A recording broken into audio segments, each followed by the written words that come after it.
Assalamualaikum warahmatullahi wabarakatuh. Pada video kali ini, saya akan membahas salah satu permasalahan yang ada di Indonesia. Sebelumnya, saya akan memperkenalkan diri saya terlebih dahulu.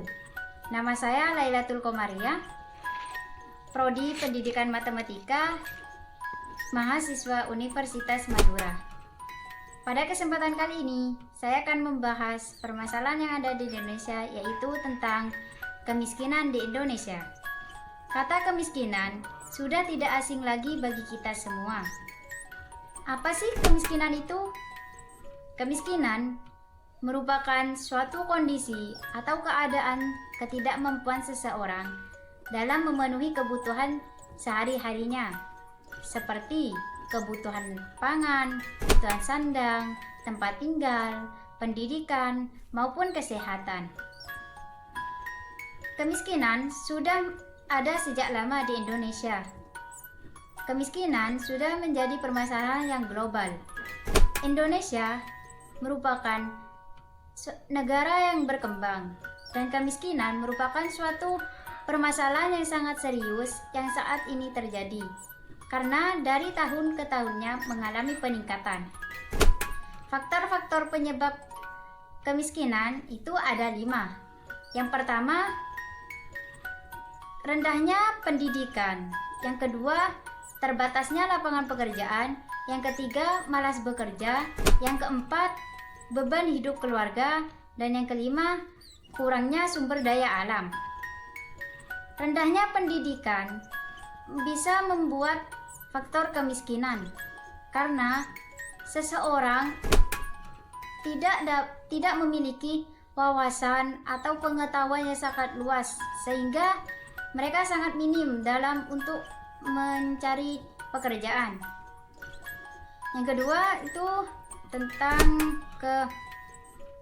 terbatasnya lapangan pekerjaan.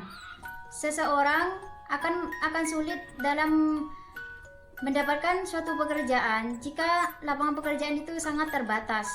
Karena dengan bekerja, mereka akan mendapatkan upah, dan upahnya tersebut akan dijadikan sebagai sumber penghasilan mereka untuk memenuhi kebutuhan sehari-harinya. Dan yang ketiga, malas bekerja. Kata malas sudah tidak asing lagi di telinga kita semua. Seseorang sangat banyak yang malas dalam bekerja, malas untuk melakukan sesuatu. Contohnya, ada seseorang yang ingin hidup enak namun tidak ingin bekerja. Dia hanya ingin bermalas-malasan.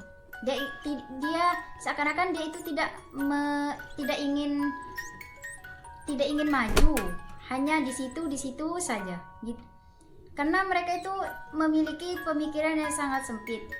Ada yang sebagiannya berpikir bahwa kemiskinan itu adalah takdir dari Allah SWT. Yang keempat, beban hidup keluarga. Semakin banyak anggota keluarga, maka semakin banyak pula tanggungan yang menjadi tanggungan seseorang tersebut. Jika anggota keluarga semakin banyak, maka seseorang itu harus menyeimbangkan. Jika tidak bisa menyeimbangkan, maka mereka akan kesulitan dalam memenuhi kebutuhannya sehari-hari.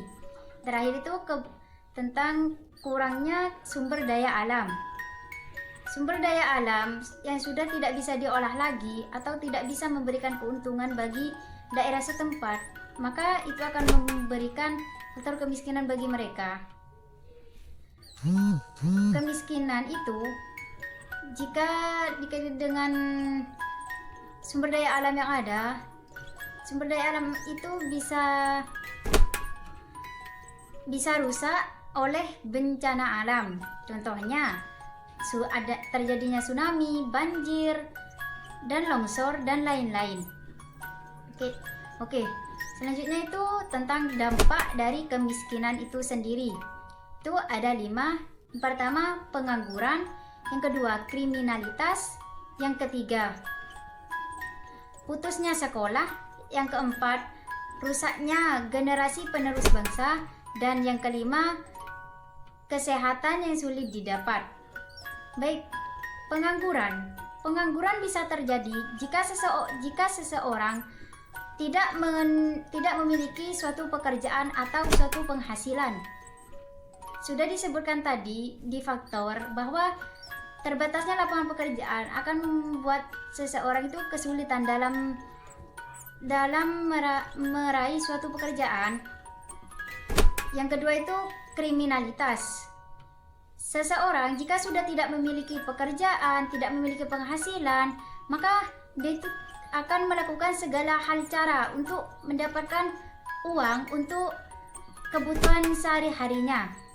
Contohnya, mereka akan menggunakan jalan yang cepat, seperti melakukan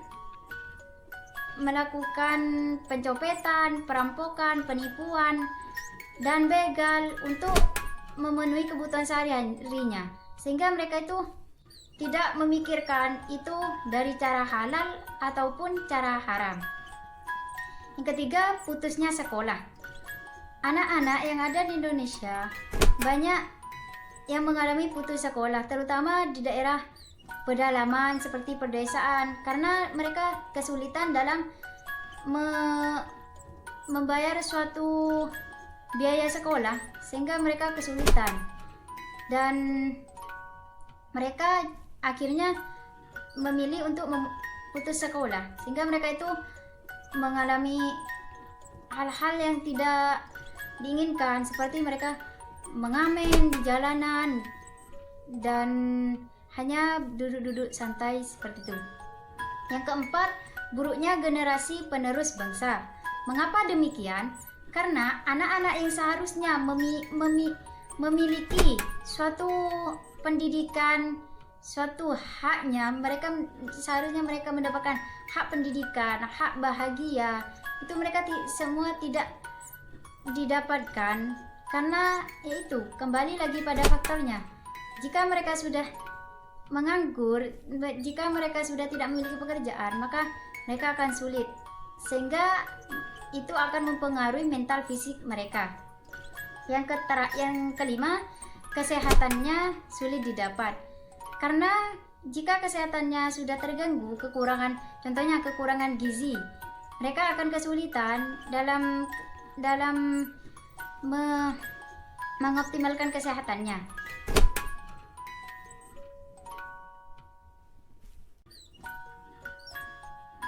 Jika dikaitkan dengan Pancasila, maka permasalahan kemiskinan yang ada di Indonesia ini berkaitan dengan sila kelima, yaitu keadilan sosial bagi seluruh rakyat Indonesia. Di sini saya akan membahas dalam 3 bidang.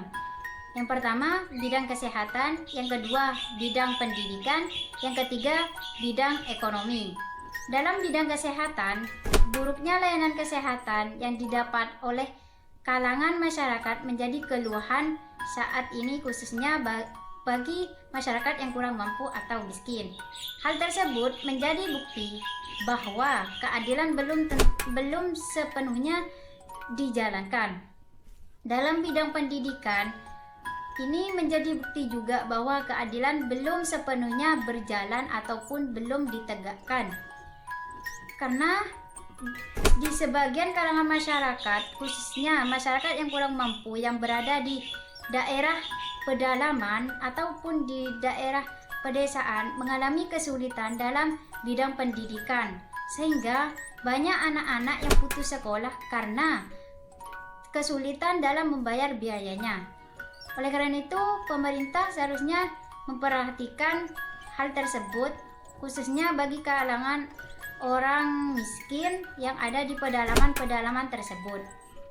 Yang ketiga, dalam bidang ekonomi, kemiskinan ini menjadi salah satu bukti bahwa keadilan belum ditegakkan sepenuhnya. Mengapa demikian? Karena yang kita ketahui, dalam konstitusi sudah ditetapkan bahwa fakir miskin dipelihara oleh suatu negara. Namun pada kenyataannya hal itu menyimpang dari apa yang telah ditetapkan. Masih banyak warga miskin yang melakukan ngamen, tinggal di tempat yang kumuh, di pinggir jalan, dan lain semacamnya. Selanjutnya tentang upaya pemecahan kemiskinan yang ada di Indonesia. Yang pertama, perlunya kesadaran pada masing-masing individu. Yang kedua, perlunya memperluas lapangan pekerjaan. Yang ketiga, memberikan bantuan pendidikan. Yang keempat, pemerintah membebaskan biaya kesehatan khususnya bagi orang-orang miskin ataupun orang yang tidak mampu yang berada di pedalaman khususnya.